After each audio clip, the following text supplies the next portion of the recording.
Welcome to Mindshift. I'm Brandon, and Merry Christmas Eve. And I know I'm an atheist saying Merry Christmas. I don't think it should be all that controversial. I'm not trying to trigger anyone. I'm not trying to be additionally exclusive or inclusive.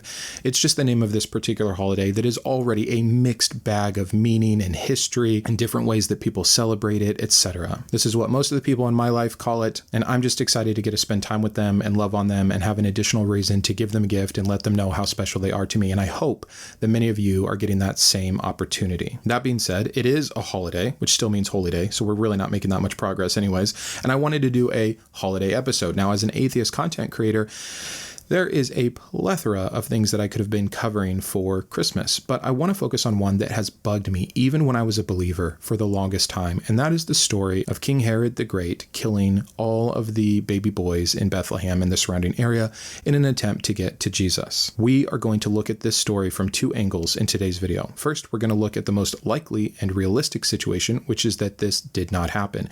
And then second, we're going to talk about, but what if it did? Two quick announcements, and then we're going to move right into the video. First, I've gotten many messages saying that people are no longer getting notified or seeing my videos in their feed. I don't know what's going on with YouTube, but I post every single Tuesday, Thursday, and Sunday at 9 a.m. Central. I have not missed one of those, I believe, in the last 7 or almost 8 months now. And two, if you haven't subscribed and turned on notifications just in case they should work, please consider doing so now if you enjoy this channel. And last, I want to do some pre-promotion. My Sunday video next week, 1 week from today, 9 a.m. Central Time, is on being commanded to love God, as well as if God really loves us. It's one of my favorite videos I've put together, and I'd love for as many people to see it as possible. Okay, enough with all of that. Let's dive into today's video, and we're going to look at the first possibility, which is that this story did not happen. So why does Matthew say that it happened? How can we know that it's not factual? What are some of the issues with it? And what were the intentions in trying to create it? Let's set the stage. Who are we talking about? We're talking about Herod the Great, who was a remarkable politician, by the way. You see, Rome had conquered Judea in 63 BCE, and Herod was playing a Roman governor / what they call a client king, which is why he's also called King Herod. But really, he's just a Roman governor overseeing this city-state. He came into this position around 40 BCE, but it took a few years to get things under control. So really, his reign is from about 37 BCE until his death in 4 BCE. Now, if you're thinking, well, if he died in 4 BCE and Jesus was born in year 0, how did this happen? And you would be right in asking that question, and there are many apologetic and historical answers to this. Maybe Christ was actually born between 4 and 6 BCE. Maybe we got Herod's death wrong. Maybe the story never really happened in the first place. It's not a hill to die on for this story, though, because there is a high possibility that we have Jesus's birth in an incorrect year. But Herod was a great builder. He totally redid Jerusalem and added theaters and stages and domes and an amazing palace for himself and all kinds of things that completely changed the city. He built cities. The most famous city he built was probably Caesarea, which he built in just 12 years, which is a huge accomplishment for the ancient world. We know he built other cities. He had 7 strong fortresses, the biggest and best probably being the one in Masada. And so again, from a political standpoint, he was just killing it. But his personal life was kind of funky. And we know this, by the way, because of Josephus. Now, a lot of times, and I've gotten this comment just yesterday even, Jesus is the most well-attested figure in history. Wrong. It's King Herod the Great. Can you believe it? Even over Alexander the Great, over Jesus, over Paul, over any of them. Even ask Christian scholars. Josephus does 2 full book scrolls for Herod. So we have a ton of information. So we do know he had 10 wives, which means he had tons of potential princes that were having all of these fights and plotting and scheming and murdering to try to make sure they're next in line, etc. That would drive anyone to paranoia. And we do have good reason to believe from Josephus's accounts that this person, Herod, was indeed a bit paranoid. He killed his wives. He killed his mother-in-laws. He killed some of his own sons. We have records of him wanting and plotting and planning to kill a ton of the Jewish leaders. So it's not out of the realm of possibility that someone with this temperament would therefore go and also try to kill all the babies when he's heard about some prophecy of one of them turning into the next king of the Jews. And I get it. We can't guess at this. And a lot of times the atheist who says, well, we have all this information from Josephus and look, they didn't mention the child killing. It is an argument from silence. And it's funny to see the Christian be the one who uses the logical fallacy against the non-believer in this particular situation. But I don't think it's just an argument from silence. First of all, if it is, it's one of the strongest ones ever, because we, again, have so much information and such good record keeping about this particular individual that something as insane and heinous as just murdering random baby children to avoid a potential threat that clearly wouldn't even be of age to take over from you when you're clearly about to die just would be hard to fathom that doesn't get recorded, especially when you read Josephus's accounts and you see all the other minute details that were provided. Again, arguments from silence, not super strong. This particular one, though, one of the strongest. And when you mix that with the fact that the only evidence we have for the account is an anonymous gospel, and only in one of the gospels, by the way, and one that contradicts the other stories told in the gospels, and knowing that anonymous gospel writer had bias and intention of why he was trying to create this story, we start to form a lot more than just an argument from silence. If it were up to me, I would much rather trust that an event did not happen because one of the best historians ever in the ancient world, who made more notes about this individual than anyone else, did not include one of the most insane stories that would have happened versus an anonymous, biased author trying to create something to fulfill prophecy, and bad, incorrect prophecy at that. I should also note Herod has two sons that come up in the Bible, and we should just clear the confusion. His son Herod that shares the same name is Herod Antipas. This is not the Herod who commanded the child genocide, if that even happened. He has another son, Archelaus, who we do hear about in this exact same chapter. Matthew chapter 2 is where we get all of this story. Now, we're not going to get into all of the different gospel contradictions around the nativity. There's so many, and there's a ton of history we can understand, like Mark is the first of the anonymous authors, and Matthew and Luke clearly both copied from him, though they changed up their stories for their own purposes. And again, I'm using their names, but these are anonymous writers. We know that these are not these actual individuals. And then John comes a few decades after and adds in a whole new concept of Jesus that is just totally radical to what we first see in Mark. So what we're going to see from Matthew is an attempt to reconcile tons of what he thought were good, legitimate Hebrew Old Testament prophecies about Jesus. This is after the fact editing. Just going through the story itself, I'll do the highlighted versions for you. It starts with the visit of the wise men in chapter 2. They've seen the star, they're on their way, and for some reason, plot device, they happen to stop at King Herod's place and say, hey, do you know where this new king is? That's not an insane question to ask the current king. That's something these wise men definitely would have done, going out of their way as they follow the star. Sure, but this supposedly piques Herod's paranoia. He lies to the wise men and says, when you find him, come back and tell me because I want to worship him also. And supposedly the wise men believe this until they are warned by an angel not to, and to go home a different route,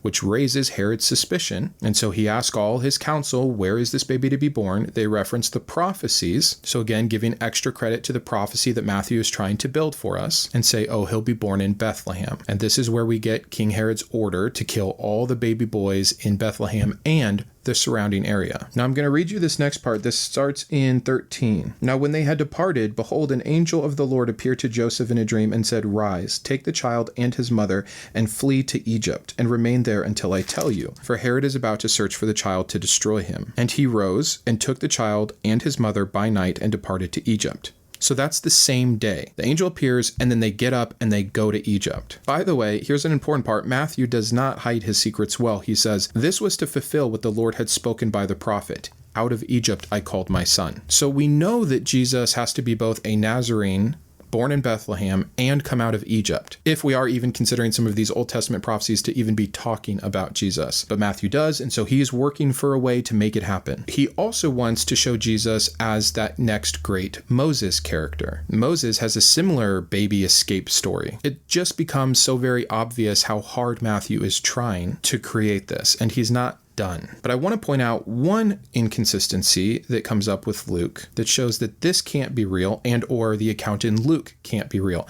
They're mutually exclusive. In Luke 2:22 through 40, we get the story of after Jesus' birth, and we know according to Jewish law, this would have been 40 days later that they present him in the temple. You can't immediately flee to Egypt and peacefully, calmly, 40 days later, go present Jesus in the temple. This 100% cannot be true. But for the sake of this story, we're just going to keep going like Matthew knows what he's talking about. Then we get to chapters 16, where Herod actually does go and kill all these children. Then Herod, when he saw that he had been tricked by the wise man, became furious, and he sent and killed all the male children in Bethlehem and in all that region who were 2 years old or under. Then was fulfilled what was spoken by the prophet Jeremiah. I think this is in Jeremiah 31, by the way. A voice was heard in Ramoth, weeping and loud lamentation, Rachel weeping for her children. She refused to be comforted because they are no more.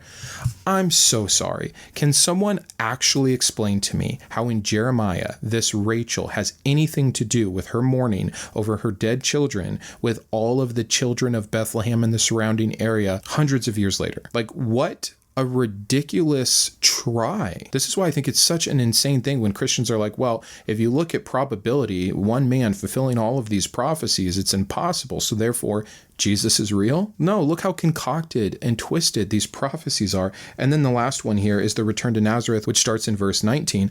But when Herod died, behold, an angel of the Lord appeared in a dream to Joseph in Egypt. So they were still in Egypt the whole time. When did they present Jesus in the temple again? Saying, rise, take this child and his mother and go to the land of Israel, for those who sought the child's life are dead. And he rose and took the child and his mother and went to the land of Israel. But when he heard that Archelaus was reigning over Judea in the place of his father Herod, he was afraid to go there. And being warned in a dream, he withdrew to the district of Galilee. But wait, didn't the angel just say, anyone who wishes his harm is dead? You're fine, go back? Then he hears that it's Herod's son Archelaus, which is apparently news to this angel. And the angel's like, oh yeah, let me give you another warning. I need you to actually go to Nazareth now. And why? Matthew tells us, and he went and lived in a city called Nazareth, so that what was spoken by the prophets might be fulfilled, that he would be called a Nazarene. Matthew has angels making mistakes just to find a convenient way to get Jesus not only out of Egypt, but in Nazareth, all for the sake of trying to fulfill prophecy. So yeah, when the Christian says your argument from silence isn't good enough, I say I'll mix this wonderful argument from silence, considering the historical accounting that we have of Herod, against the clear bias of the anonymous author of Matthew, and say that this story is clearly junk. The idea that not just Josephus, but that anyone wouldn't have documented that time at the end of Herod's life when he didn't just plot, but actually went through and killed all of these children on a whim for something that doesn't even make sense, we'd see some evidence of that. But again, sure, it is an argument from silence. And the Christian will also say, here's the deal. We did some digging and we understand that Bethlehem at that time would have been between 1,300 and 1,500 people. And fine, I won't argue that. Now, there is some inconsistency with what you would consider the surrounding area. I've heard some Christian scholars just say it was a half a mile. Whoa, that's pretty precise. How did you arrive at that? How do we know that it wasn't the next 3 or 4 cities around it? But okay, let's go with the most minuscule version of this, since apparently it makes Christians feel better. And you consider that half of the kids would have been females. That leaves us with approximately a dozen, maybe 2 dozen young males. And yeah, that math is fine. Are we supposed to feel better that only 20 innocent babies were murdered? Does that make this less of a crime? Does it make it more believable? Like, what is the point you're trying to make with this? But I digress. It is possible that this happened and somehow did not get recorded in history. Fine. Let's give it its agnostic availability. And that's where I want to play for the second part, the hypothetical chance that this did indeed happen. I think that's actually more problematic for this God than the fact we just have an anonymous line author. Think about this with me for a second. God, the designer of life, who apparently sees all life as inherently dignified and with value, allows for his wise men to be led to King Herod, giving him this information that God knows what Herod will do with it, and then just has the wise men leave and not come back to Herod like they said they would, which raises suspicion, instead of just telling the wise men to go back and say, we were wrong. God has no problem with lying. We've seen it tons of times. Or how about just not taking him to Herod in the first place at all? Problem completely fixed. But okay, let's assume all this craziness has to happen. God's okay with this so far. He warns Joseph, good, we got to protect Jesus. Why not warn the other families? Were there not enough angels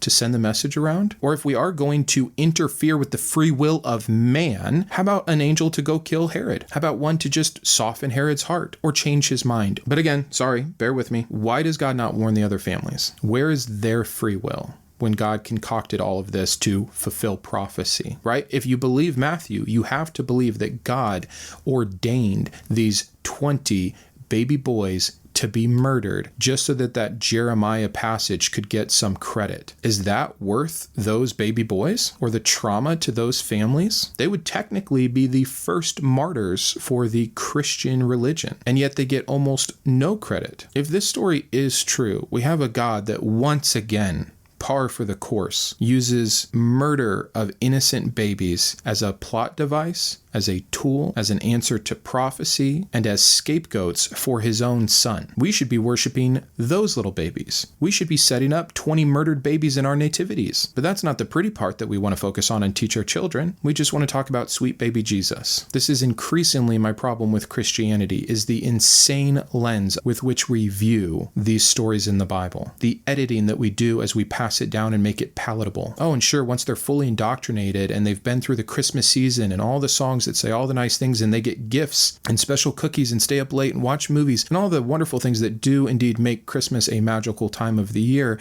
to them in their little brain, it's still associated with Christ and with the gift that his birth was to the world, supposedly. Not to those 20 kids. It was a death sentence. Can an all-powerful, perfect, all-knowing, all-benevolent, all-loving God not have found a way to bring his child to the earth to do what needed to be done, which was his own doing, without involving innocent baby murder? It sounds like he cannot, or he chose not. And I'm not sure which one of those is more egregious. It's a sick cycle that we curate this horrific book in such a way that we play on the emotions of young people or of newly converted people and get them hooked, like a drug dealer giving the best product to the new clients. And then once you're so afraid for your eternal soul, or so bought into the idea of this personal savior, you can read the rest of the horror here and it's too late for many people. And it's so unfortunate because it leads to an immense amount of baggage, not to mention the fact it's simply untrue. So my Christmas wish is that this story would actually be told in its reality, that we would stop sugarcoating and making excuses for the insanity of this man-made God and its horrendous religion. We can do better. This God should have done better if he's anything like what this book claims him to be. That's it. I don't want to take too much of your special day. Please go enjoy this time of the year. Enjoy the people in your lives. Give something to someone. Make someone feel something good. This world has enough suffering. It's a wonderful day